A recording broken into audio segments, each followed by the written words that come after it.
It's that time of year again. The days are getting shorter, darker and gloomier.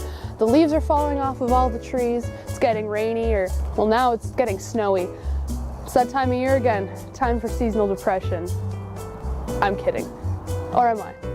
Welcome back to Underrated Underground, where today I'll be talking about my top 3 albums for this time of year. My top 3 end of autumn albums.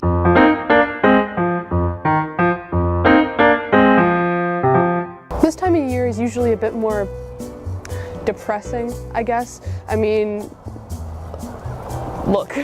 It's the transition from nice fall weather to whatever this is.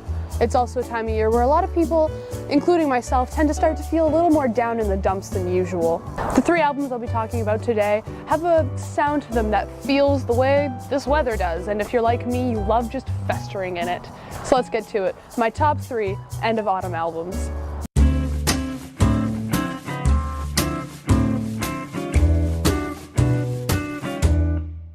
My first album that I'll be talking about is Hi, How Are You from 1983 by Daniel Johnston. Hi, How Are You is dripping with raw emotion. It was written, recorded, and released by Daniel Johnston himself, who suffers from manic depressive disorder.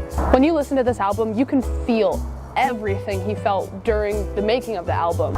It's not a happy album or a lighthearted album by any means, but at the same time, it's not a doom and gloom depressing album. It's just really good for when you're feeling all these kind of down emotions and you just want to fester in it and just let yourself feel that way.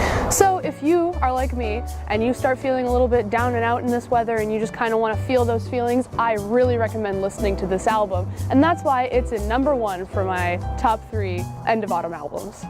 The second album I'll be talking about is The Pod by Ween, released in 1991. It's another really lo-fi album, recorded on an 8-track recorder, and it's got a really gritty, kind of dirty sound to it. At times it's angry and angsty, but at other times it's pretty sad and whiny sounding.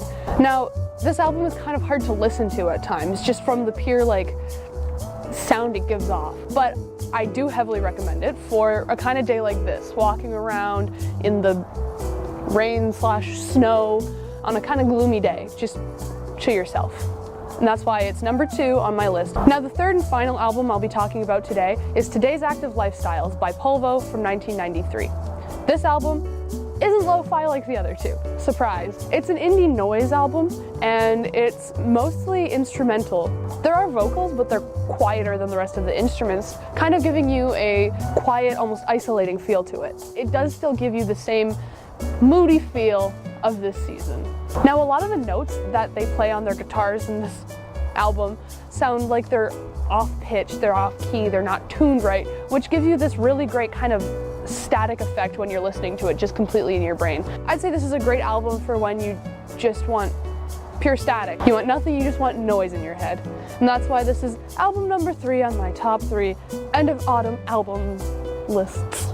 I have a lot more albums that I would share with you for this video, but I think these 3 really just encapsulate the mood, the feeling, the tone of this time of year, and I think that they're perfectly fitting. So if you're like me and you start feeling kind of down in the dumps this time of year, I really recommend listening to all 3 of these albums, or just 1 or 2 of them if you'd like.